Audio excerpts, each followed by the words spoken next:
चलिए, तो ये नेक्स्ट क्वेश्चन हमारा है, इसमें मोस्ट अप्रोप्रिएट ऑप्शन आपको देखना है। ये आपका जो आपका सेंटेंस है और इसके अंदर ये आपका अंडरलाइन पार्ट है, हमको देखना है कि इसके अंदर ये कोई वर्ड रिप्लेस होगा या नहीं होगा, तो फिर हमारा नो इम्प्रूवमेंट आ जाएगा। ठीक है ना दोस्तों, तो चलिए देखते हैं। तो one evening when father was coming home from work I played in the front garden. देखो इसमें क्या मीनिंग निकल के आ रहा है कि एक शाम को जब पिताजी जो है वो आ रहे थे, कहाँ से वो आ रहे थे, कहाँ पर, घर पर आ रहे थे। कहाँ से आ रहे थे? फ्रॉम वर्क, काम से, काम करके अपने जॉब से जो है घर आ रहे थे। I played in front of garden में खेला। कहाँ पे? In the front garden, front garden में मैं खेला। तो ये मैं खेला तो होगा नहीं यहाँ पे। देखो यहाँ पर क्या हो रहा है, देखो वॉज कमिंग है ना, आ रहे थे, मतलब ये कौन सा टेंस है? ये आपका पास्ट का कंटिन्यूस टेंस है। ठीक है, और यहाँ पे देखो सेंस पूरा वही जा रहा है ना। यहाँ भी पास्ट कंटिन्यूस, जब पिताजी आ रहे थे उस समय जो है मैं खेल रहा था। मैं क्या होगा? खेल रहा था। मतलब ये भी आपका जो है पास्ट कंटिन्यूस का ही सेंटेंस होगा। क्यों होगा ऐसा? क्योंकि दो एक्शंस हो रही है ना, बोथ एक्शंस, ठीक है, simultaneously, both actions simultaneously happening at the same time। देखो दो एक्शन जरूर हो रही है, लेकिन एक ही समय पर दोनों एक्शन हो रही है। कि जब पिताजी घर आ रहे थे उस समय जो है मैं अपने फ्रंट गार्डन में खेल रहा था, है ना। तो दोनों के दोनों आपके जो है वो क्या हो जाएंगे? दोनों आपके पास कंटिन्यूस में हो जाएंगे। इसका मतलब ये प्लेड आपका रॉन्ग हो गया और वॉज प्लेइंग जो है वो बिल्कुल आपका करेक्ट हो जाएगा। ठीक है दोस्तों, क्लियर हुआ? कंसेप्ट पर ध्यान दो दोस्तों, कंसेप्ट क्लियरेंस आपका करो तो ज़्यादा आपको बेनिफिट होगा। ठीक, चलिए नेक्स्ट क्वेश्चन है। यहाँ पर हमारा कोई एक स्पेलिंग जो है वो रॉन्ग है, आपको ये पता करना है। देखो ये क्या लिखा है? गारंटी, और गारंटी की स्पेलिंग बिल्कुल सही है, GUARANTEE, है ना, ये करेक्ट है। उसके बाद डिलेमा, है ना, डिलेमा जो होता है उसकी स्पेलिंग भी जो है LEMMA बिल्कुल राइट है। कन्वीनियंस की स्पेलिंग भी राइट है। स्पेलिंग जो है आपकी एथलीट, है ना, इसकी प्रॉब्लम है, इसकी राइट स्पेलिंग होती है ETHLETE, है ना, ई यहाँ पर नहीं आएगा। ठीक है ना, एथलीट की स्पेलिंग आपकी रॉन्ग हो गई, तो ये हमारा जो है करेक्ट ऑप्शन हो गया, है ना। कन्वीनियंस का मतलब होता है सुविधा, ठीक है, सुविधा एक तरह से या फिर डिलेमा गारंटी देना। ठीक है, डिलेमा का मीनिंग हम लोग देख लेते हैं। डिलेमा का मतलब होता है आपका एक पजल होना या कोई एक डिफिकल्ट सिचुएशन होना, डिफिकल्ट सिचुएशन, है ना। कन्वीनियंस का मतलब होता है जैसे कोई सुविधा या फिर आसानी, किसी चीज में करने में आसानी, है ना। अफोर्डेबिलिटी जिसको बोलते हैं, अफोर्डेबिलिटी, ठीक है, या फिर इजीनेस, इजीली जिसको हम बोल सकते हैं, इजीली, है ना, कन्वीनियंस, है ना। या फिर रेस्ट, या फिर सूटेबल, है ना, सूटेबल, आरामदायक, इस तरीके से, है ना। तो ये हमारा जो है राइट एथलीट हो गया। नेक्स्ट क्वेश्चन आपके सामने है और ये हमारा है करेक्ट। इसको हमको चेंज करना है किसमें? पैसिव वॉइस में हमको चेंज करना है। और ये हमारा जो सेंटेंस दिया हुआ ये किसमें है? आपका एक्टिव, एक्टिव वॉइस में है। आप देखो क्या हो रहा है यहाँ पे एक्टिव वॉइस में। सबसे पहले ये द कमांडर, ये आपका है सब्जेक्ट, ठीक है। कमांडर क्या है? आपका सब्जेक्ट। ऑर्डर जो है ये आपका मेन वर्ब है और मेन वर्ब का कौन सा फॉर्म है? सेकंड वाला फॉर्म है, ठीक है, सेकंड वाला फॉर्म है। किसको ऑर्डर किया? उसके सोल्जर्स को, है ना, ये सोल्जर्स को ऑर्डर किया। तो ये आपका जो है आपके ऑब्जेक्ट्स हैं। और ये to move forward and attack the enemy, ये सब का सब जो है हमारे ये अदर वर्ड्स है, ठीक है। तो अगर हम एक टेबल इसका बनाते हैं, ठीक है ना, एक्टिव पैसिव, तो इसमें अगर हम देखें तो यहाँ आपका है अगर एक जनरल सब्जेक्ट प्लस आपका वर्ब का सेकंड फॉर्म प्लस आपका ऑब्जेक्ट और उसके बाद जो है कुछ अदर वर्ड्स है वो आ गए। तो इसका एक बहुत ही एक जनरल इसका अगर हम लोग स्ट्रक्चर देखेंगे पैसिव का, तो सबसे पहले क्या आता है आपका ऑब्जेक्ट आता है, ठीक है। और ये क्योंकि सेकंड है तो आपका जो हेल्पिंग वर्ब है, आपका जो हेल्पिंग वर्ब है वो भी किस सेंस में होगा, पास्ट टेंस में होगा। इसका मतलब या तो वॉज आएगा या फिर वर आएगा और उसके बाद जो है सीधा सीधा आपका जो मेन वर्ब है उसका थर्ड फॉर्म आएगा और उसके बाद जो है बाय लग के आपका सब्जेक्ट आने वाला है। मतलब सबसे पहले शुरुआत किससे होगी, ऑब्जेक्ट से शुरुआत होगी। ऑब्जेक्ट हमारा क्या है, हिज सोल्जर्स है ना। तो देखो कमांडर ऑर्डर्ड, कमांडर ने अपने सोल्जर को ऑर्डर किया है ना। तो commander ordered his soldiers to move forward and attack the enemy camp, है ना। तो कमांडर ने ऑर्डर किया कि बिल्कुल आप तेजी से आगे की तरफ बढ़ो और जो दुश्मनों का जो कैंप है उस पर अटैक करो, है ना। इस तरीके से कमांडर ने ऑर्डर किया। तो समान द सोल्जर्स है ना, हिज सोल्जर्स का मतलब यहाँ पे सोल्जर्स को ही कमांड दिया जा रहा है। किसके द्वारा कमांड दिया जा रहा है, कमांडर के द्वारा। यहाँ क्या लिखा है देखो, द सोल्जर्स वर। दोस्तों ये हमारा जो ऑब्जेक्ट जो है ना वो सोल्जर्स हैं, तो द सोल्जर्स मतलब उन पर्टिकुलर सोल्जर की हम बात कर रहे हैं, तो ये भी हमारा जो है ऑब्जेक्ट हो सकता है, ठीक है ना। अब उसके बाद आप देखो क्या लिखा है, वर। वर हमारा हेल्पिंग वर्ब है और हेल्पिंग वर्ब का जो है पास्ट टेंस है, मतलब अभी तक हमारा यहाँ पर सही है। देखो हमारा ऑब्जेक्ट आ गया, उसके बाद हमारा हेल्पिंग वर्ब का पास्ट टेंस, और क्योंकि ये प्लूरल सब्जेक्ट है, ये प्लूरल सब्जेक्ट या प्लूरल नाउन है ना, सब्जेक्ट नहीं प्लूरल नाउन है, ठीक है ना। क्या है, प्लूरल नाउन है तो प्लूरल वर्ब होगा, तो वर हमारा एकदम बराबर है ना। वर अभी तक हमारा बराबर है। अब हमको चाहिए वर्ब का मेन वर्ब का थर्ड फॉर्म। तो ये देखो ऑर्डर, ऑर्डर का थर्ड फॉर्म ऑर्डर्ड ही होता है, यहाँ तक बिल्कुल सही है। अब देखो the soldiers were ordered, order किए गए किसके द्वारा, बाय, है ना। तो बाय भी हमारा ठीक है, और बाय किसके द्वारा, देयर कमांडर। तो जाहिर सी बात है यहाँ पे किसके कमांडर के द्वारा ऑर्डर किया गया, भाई सोल्जर्स जो है उनको ऑर्डर प्राप्त हुआ किसके द्वारा, अपने कमांडर या देयर उनके कमांडर्स के द्वारा। एक ही कमांडर है तो उनके कमांडर के द्वारा, ये भी सही है। क्या ऑर्डर प्राप्त हुआ, वो एक्स्ट्रा वर्ड है, टू मूव फॉरवर्ड, आगे बढ़े और अटैक करें एनिमी के कैंप में, है ना। एनिमी के कैंप में अटैक करे। अच्छा ये एरिड नहीं है, ये एंड है, ठीक है, AND एंड है ये आपका, ठीक है। तो आगे बढ़ें और उसके एनिमी के कैंप में अटैक करें। तो ये ए वाला हमारा बिल्कुल सही है, ठीक है। जिस प्रकार से हमने स्ट्रक्चर देखा उस हिसाब से ए वाला हमारा सही है। देखो यहाँ पर क्या हो रहा है, द कमांडर, द कमांडर तो आपका क्या है, सब्जेक्ट है, सब्जेक्ट से शुरुआत नहीं होगी, ऑब्जेक्ट से शुरुआत होगी। यहाँ पर भी द कमांडर नहीं है, रॉन्ग है। हिज सोल्जर, चलिए मान लेते हैं हिज सोल्जर्स, कहाँ गड़बड़ है, वर भी ठीक है, ऑर्डर्ड, उसके जो सोल्जर है वो ऑर्डर है किसके द्वारा, by the commander to move forward and attacked. अब देखो यहाँ टू मूव फॉरवर्ड एंड यहाँ पे अटैक्ड हो गया, यहाँ पे अटैक्ड हो गया, लेकिन यहाँ पे क्या था, यहाँ पे केवल अटैक था। तो ये इसमें जो एक्स्ट्रा वर्ड है उसके अंदर आप कुछ भी चेंजेस नहीं करोगे, है ना। इसीलिए देखो आपको पूरा पूरा पढ़ना पड़ता है ना। यहाँ पे देखो मूड फॉरवर्ड, तो भाई ये जो एक्स्ट्रा वर्ड है टू के बाद वो सारा का सारा एक तरह से आपका एक फ्रेज है ना, उसमें कोई भी चेंजेस नहीं होगा, वो पूरा एज इट इज जैसा है वैसे ही लिखेंगे हम लोग, है ना। तो ये यहाँ पे ये ईडी लग गया, मतलब ये भी आपका रॉन्ग हो गया। ए वाला जो है बिल्कुल आपका बिल्कुल राइट है, ठीक। नेक्स्ट क्वेश्चन आपके सामने है, यहाँ पर हमको इसका सिनोनिम देखना है। एक्सीड, एक्सीड का मतलब होता है हिंदी में, एक्सीड का मतलब होता है सरपास, है ना, सरपास होना या आगे निकलना, ठीक है, किसी चीज को पीछे छोड़ देना, है ना, आगे निकलना,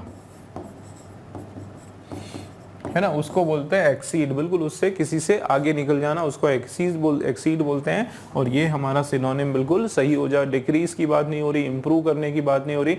डिक्लाइन करने का मतलब होता है किसी चीज को पूरी तरीके से रिजेक्ट कर देना, ठीक है ना, उसको पूरी तरीके से क्या कर देना, रिजेक्ट कर देना, मना कर देना।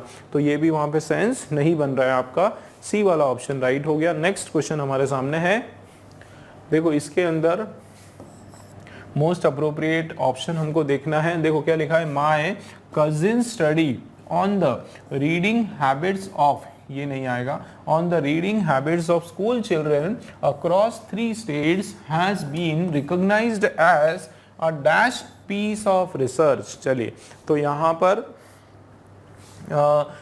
किसकी बात हो रही है, माई कजिन स्टडी, मेरे जो कजिन है उसकी, मेरे कजिन की जो स्टडी, यहाँ पे स्टडी का मतलब है रिसर्च, मेरे स्टडी ने खोज या रिसर्च, मेरे कजिन ने जो स्टडी किया, अध्ययन किया या जो खोज या रिसर्च की, किस पर, reading habits of school children, जो स्कूल जाने वाले जो बच्चे हैं उनकी जो रीडिंग, उनकी जो पढ़ने की जो हैबिट है उसके ऊपर किया। और कहाँ किया, 3 स्टेट्स में, अक्रॉस 3 स्टेट्स में, 3 राज्यों में किया। और वो जो स्टडी, वो जो इन्होंने खोज, ये जो गहन अध्ययन किया, वो जो है वो रिकॉग्नाइज्ड किया गया है ना, कैसे, as a dash piece of research, वो एक तरह से बहुत ही dash piece of research recognise किया गया। तो एक चीज तो इसमें समझ में आ रही है कि कोई ना कोई पॉजिटिव सेंस की बात हो रही है भाई, उसकी जो स्टडी, उनकी जो खोज है, कोई उसकी बुराई तो नहीं की गई है ना। 3 राज्यों में उसने स्टडी करा एक बच्चों की रीडिंग हैबिट पे, और वो क्या मानी गई, वो स्टडी एक वन ऑफ सबसे बढ़िया क्या मानी गई, डैश पीस ऑफ रिसर्च मानी गई, मतलब एक पॉजिटिव यहाँ पे रिसर्च मानी गई है ना, क्या मानी गई, एक पॉजिटिव रिसर्च मानी गई। और पीस ऑफ है, अ पीस ऑफ, तो ये आपका जाहिर सी बात है यहाँ पे कोई एडजेक्टिव आने वाला है, क्या आने वाला है, पॉजिटिव एडजेक्टिव आने वाला है। तो देखो, एक होता है अ पायोनियर,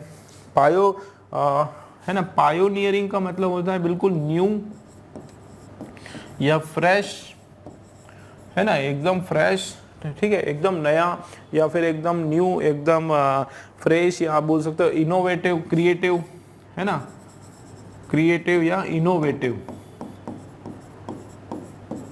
मतलब एक ऐसी रिसर्च जो इससे पहले कभी नहीं देखी गई है ना, एकदम नई, एकदम जिससे एकदम नया, फ्रेश, नया, जिसमें नॉलेज हो, है ना, इस तरीके की। तो बिल्कुल ये आपका जो है पायोनियरिंग जो वर्ड है, ये एक पॉजिटिव सेंस का वर्ड है, तो ये आपका राइट आंसर हो जाएगा। नेग्लिजेंट, नेग्लिजेंट का मतलब होता है, नेग्लिजेंट का मतलब है इम्प्रॉपर, है ना, इम्प्रॉपर, या फिर बिल्कुल जो सिस्टमेटिक नहीं हो, जिसमें इनकम्प्लीट इंफॉर्मेशन हो, है ना, जिसको नकार सकते हैं हम लोग, जिसमें कोई इनकम्प्लीट, हाँ इनकम्प्लीट हो, जो जिसमें पूरी इंफॉर्मेशन ना हो, इस तरीके से, यूजलेस, है ना, बिना काम की, तो ये भी आपका जो है नेगेटिव सेंस का वर्ड है, ये भी आपका एक नेगेटिव सेंस का। और प्राउड, है ना, प्राउड पीस, तो प्राउड एक तरह से गर्व करने वाला, है ना, पॉजिटिव जरूर है, लेकिन इसका यहाँ पे मीनिंग वाइज यहाँ पे ये फिट नहीं हो रहा है, मतलब ए वाला जो है हमारा बिल्कुल राइट हो जाएगा। ठीक, नेक्स्ट क्वेश्चन आपके सामने है और इसके अंदर ईडीएम दिया हुआ है, क्या है ईडीएम, एसिड टेस्ट। ठीक है, एसिड टेस्ट का मतलब होता है, यू बोलते हैं ना, you have to pass through, okay, जैसे ये एक एग्जांपल लेता हूं मैं कि you have to go through the acid test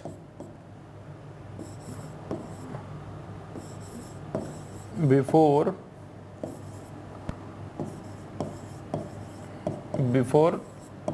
showing it in exhibition, है ना। इसका क्या मतलब है, before showing it in exhibition या इन पब्लिक,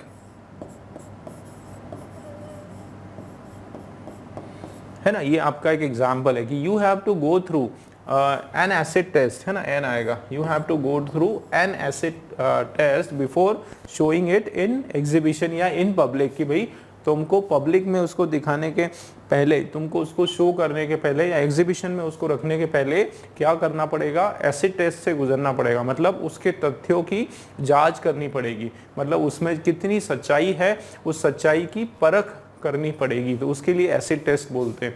ठीक है, एसिड टेस्ट करने का मतलब किसी चीज की किसी जांच पड़ताल करना, खोज करना, तथ्यों की परख करना, जो सच है या झूठ है, वो चीज जो भी चीज है वो सच है या झूठ है उसकी बिल्कुल खोज करना, उसकी परख करना, है ना, वो होता है एसिड टेस्ट। बिल्कुल एडीएम आपको मीनिंग इसका याद रखना पड़ेगा। एसिड टेस्ट का मतलब एसिड फेंकने से नहीं है, एक बहुत ही गंभीर सिचुएशन से नहीं है, ठीक है, एक बहुत ही खराब टेस्ट उसकी बात नहीं हो रही है। ये हमारा राइट है, एक फैक्ट या कोई इवेंट या कोई सिचुएशन जो है उसको, जिसमें कुछ चीज़ों को प्रूव करना पड़ रहा है ना, उस टेस्ट को जो कहा जाता है, उस सिचुएशन को। ये कोई असल में कोई टेस्ट नहीं होता है, ठीक है, वो जो सिचुएशन है, जो परिस्थिति है जहाँ पे हमको तथ्यों की, प्रूफ की पूरी तरीके से अश्योर होना पड़ता है, जांच पड़ताल करना पड़ता है, उसको बोलते हैं एसिड टेस्ट। ठीक, नेक्स्ट क्वेश्चन आपके सामने है, यहाँ पर हमारा ये जो वर्ड है सुज़ेरेनिटी,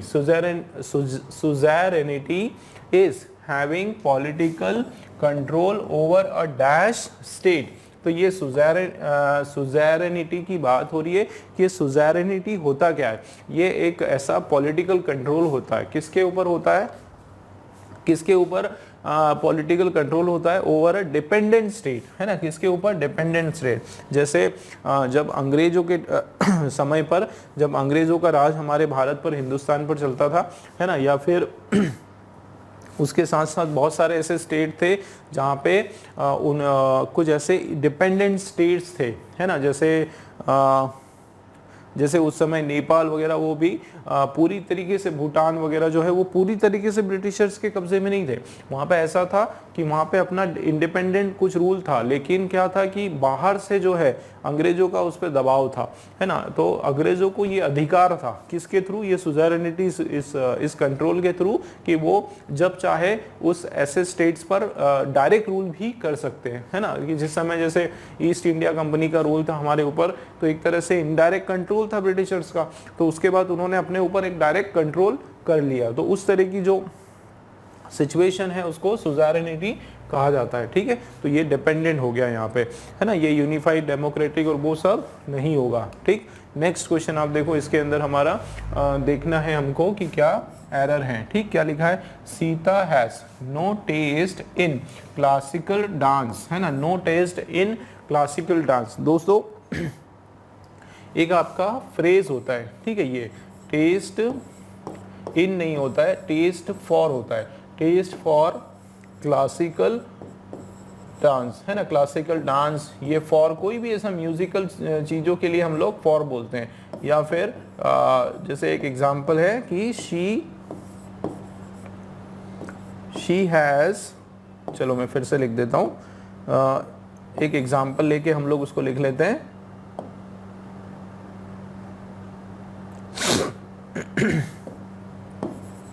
है ना, एक एग्जाम्पल है कि she has no taste for music, है ना, मतलब उसको म्यूजिक जो है बिल्कुल भी पसंद नहीं है। ये नो टेस्ट फॉर म्यूजिक, ये आपका पूरा का पूरा एक क्या है, ये आपका फ्रेज है, ठीक है, एक तरह से पूरा का पूरा आपका एक मुहावरा है, और जिसमें टेस्ट जो है उसके बाद क्या आता है, फॉर प्रीपोजिशन आता है, कि भाई उसको म्यूजिक में जो है बिल्कुल भी उसको रुचि नहीं है, इंटरेस्ट नहीं है ना। तो यहाँ पे नो टेस्ट इन नहीं होगा, यहाँ पे क्या हो जाएगा, फॉर, ठीक है, बिल्कुल फॉर आपका राइट हो जाएगा। तो इनके बदले ये इस पार्ट में हमारा एरर है ना, इसके बदले हम लोग यूज करेंगे फॉर, ठीक। नेक्स्ट क्वेश्चन है हमारा रीअरेंजमेंट का क्वेश्चन है, जम्बलिंग वर्ड, ठीक है। अब यहाँ पे देखो आप, 4 ऑप्शंस है, इसमें से आपको देखना है। सबसे पहले आप देखो, या तो इसमें हम लोग पेयरिंग कर सकते हैं, ठीक है ना, पेयर बना सकते हैं 2-2 की, या फिर आप स्टार्टर के थ्रू भी इसको अप्रोच कर सकते हो। चलिए देखते हैं। देखो सबसे पहले क्या लिखा है, accommodation and food were given free. Accommodation है और जो खाना है, अकोमोडेशन का मतलब होता है रहने की सुविधाएं, वो और खाना जो है वो कैसे दिया गया, वो दिया गया वर गिवन, वो दिया गया फ्री, है ना। तो यहाँ पे हाँ, फूड वर गिवन फ्री, तो ये भी हमारा स्टार्टर तो नहीं लग रहा है। चलिए छोड़ते हैं इसको, आगे देखते हैं। दिस वॉज हेल्ड, ये हुआ कहाँ हुआ, एक होटल में हुआ, इन हॉस्टल में हुआ, for poor student build by philanthropist, है ना, जो दाता जो होते हैं उनके द्वारा ये हुआ। अब क्या हुआ ये नहीं पता, है ना, इसका जाहिर सी बात है बी से स्टार्टर हमारा नहीं है ना, बी हम स्टार्ट नहीं करेंगे, क्यों, क्योंकि दिस वॉज हैपन, तो क्या हुआ उसकी इंफॉर्मेशन इससे पता नहीं चलती, इससे हम पूरा का पूरा पैराग्राफ स्टार्ट नहीं कर सकते हैं, ठीक है ना, तो ये नहीं होगा। आगे देखते हैं, अ फ्यू ईयर्स अगो, कुछ वर्ष पहले, हाँ ये हो सकता है, I was the chief guest at a small function, की कुछ वर्ष पहले मैं जो है वो क्या था, मैं चीफ गेस्ट था, है ना, मुख्य अतिथि था एक छोटे से कार्यक्रम में, ठीक है, तो ये सी आपका स्टार्टर हो जाएगा। बट द इनमेट, है ना, बट से तो आप शुरुआत नहीं करोगे, लेकिन जो इनमेट थे, मतलब डी आपका स्टार्टर नहीं है, डी आपका स्टार्टर नहीं है, ठीक है, हाँ चलिए, डी आपका स्टार्टर नहीं है। But the inmates of the hostel, लेकिन जो हॉस्टल के इनमेट थे, had to bear the other expenses, उसको और भी कुछ दूसरे जो खर्चे थे जैसे कपड़ों के और टॉयलेटरीज के, वो बेयर करने पड़े, वो उनको उठाने पड़े। चलिए तो हम देखते हैं, अब इसमें अब स्टार्टर से हमको ये तो पता चल गया कि बी हमारा स्टार्टर नहीं है, ए भी हो सकता है ना, और हमारा सी भी हो सकता है। अब देखते हैं, पेयरिंग हम लोग बनाते हैं, ठीक है ना, पेयरिंग हम लोग बनाते हैं। इसमें क्या हो रहा है, देखो अगर हम इन दोनों की बात करें, ठीक है, ये ए बी है, तो क्या ए बी का पेयरिंग बन रहा है। अगर मैंने बोला accommodation and food were given free, कि अकोमोडेशन और फूड जो है वो फ्री दिया गया, तो क्या उसके बाद बी आ रहा है कि दिस वॉज हेल्ड, है ना, this was held in the hostel. अब मान लो अगर ये बात कर रहे हैं अकोमोडेशन की, है ना, तो अब दोस्तों देखो बहुत बढ़िया ट्रिक यहाँ पे पता चल रही, बहुत बढ़िया हिंट यहाँ पे पता चल रही। देखो अकोमोडेशन और फूड जो है वो कैसे दिया गया, फ्री दिया गया। अब ये दोनों के दोनों अगर अपन मिलाएंगे तो ये प्लूरल हो गया, ये दोनों के दोनों आपके क्या हो गए, ये आपके प्लूरल नाउन हो गए दोनों मिला के, ठीक है ना। तो अब अगर मैं इसी को कंटिन्यू कर रहा हूं, मान लो इसके बाद ये आता है, तो फिर ये दिस नहीं होगा भाई, ये तो सिंगुलर के लिए दीज होगा, दीज वर हेल्ड, मतलब ये जो अकोमोडेशन और फूड है ये कहाँ हुआ था, ये हॉस्टल में हुआ था, फॉर पुअर स्टूडेंट के लिए हुआ था, और बिल्ड बाय, तो अब अकोमोडेशन मान लो बिल्ड हुआ इससे, तो अगर ये आप मानते हो कि इसके बाद ये कंटिन्यू है, तो फिर इसको दीज आना था, क्या आना था, इसको दीज आना था, है ना, लेकिन दीज नहीं है, दिस है। इसका मतलब अकोमोडेशन और फूड की बात यहाँ पे नहीं हो रही है ना, उसकी बात नहीं हो रही। इसका मतलब ए और बी का आपका जो पेयर है वो नहीं हो रहा है, मतलब ये ऑप्शन आपका गया, और डी वाला हमारा राइट ऑप्शन, ठीक है ना, डी वाला हमारा बिल्कुल राइट ऑप्शन हो जाएगा। मतलब अब हम शुरू करते हैं, सी हमारा स्टार्टर है। देखते हैं, कुछ वर्ष पहले, फ्यू इयर्स अगो जो है, आई वॉज चीफ गेस्ट, मैं एक मुख्य अतिथि था एक छोटे से फंक्शन में, और वहां पे क्या हुआ, this was held in hostel. ये क्या, इस फंक्शन की बात हो रही कि ये जो फंक्शन था ये हुआ कहाँ पे, उस हॉस्टल में हुआ जहाँ पे गरीब बच्चे जहाँ पे थे, और कुछ दानदाताओं ने वो हॉस्टल बनाया हुआ था। और आगे देखो, अकोमोडेशन, वहां पे रहने की और खाने की सुविधा जो है उन बच्चों को फ्री में दी गई, लेकिन जो है वहां पे इनमेट जो रहने वाले जो बच्चे हैं हॉस्टल के, उनको दूसरे जो खर्चे हैं, जैसे उनके कपड़े खुद खरीदना, उनके टॉयलेटरीज वगैरह दूसरी चीजों को खुद खरीदना पड़ता था। ठीक है, क्लियर है, तो डी वाला हमारा जो है राइट आंसर हो गया। चलिए नेक्स्ट क्वेश्चन आपका है, इसका हमको एंटोनिम देखना है, इमर्ज, है ना। इमर्ज का मतलब एकदम बाहर से कहीं से उत्पन्न होना, एकदम उजागर होना, प्रकट होना। इमर्ज का मतलब होता है आपका प्रकट होना, है ना, प्रकट होना, ये to come out from somewhere, कहीं से एकदम से प्रकट हो जाना, है ना, वो आपका ये हो जाएगा to come out from somewhere. चलिए, तो इसका अपोजिट अपने को चाहिए, इमर्ज का प्रकट होने का क्या होता है ना, अपीयर होना। अपीयर होना आपका इसका सिनोनिम है, इसका सिनोनिम है, तो जाहिर सी बात है ये आपका एंटोनिम हो गया, है ना। अनाउंसमेंट करना, सरफेस मतलब सतह, वो सेंस में बात नहीं हो रही है। चलिए, ये लास्ट क्वेश्चन हमारा इस क्वेश्चन पेपर का, इसमें कुछ स्पेलिंग में प्रॉब्लम है, देखना है किसकी स्पेलिंग गलत है। तो चलिए, तो स्पेलिंग देखते हैं किसकी स्पेलिंग गलत है। सोल्जर, ठीक है, सोल्जर की स्पेलिंग राइट, बिगिनिंग शुरुआत की स्पेलिंग भी राइट, और शाइनिंग की भी राइट, इसमें प्रॉब्लम है। गाइडेंस की जो स्पेलिंग है DANCE, ये आपकी जो है राइट स्पेलिंग हो जाएगी, ठीक है ना दोस्तों।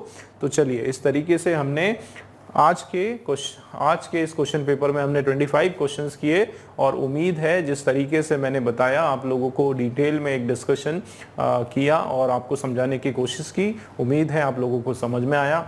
चलिए फिर मिलते हैं नए क्वेश्चन पेपर में नए सॉल्यूशंस के साथ।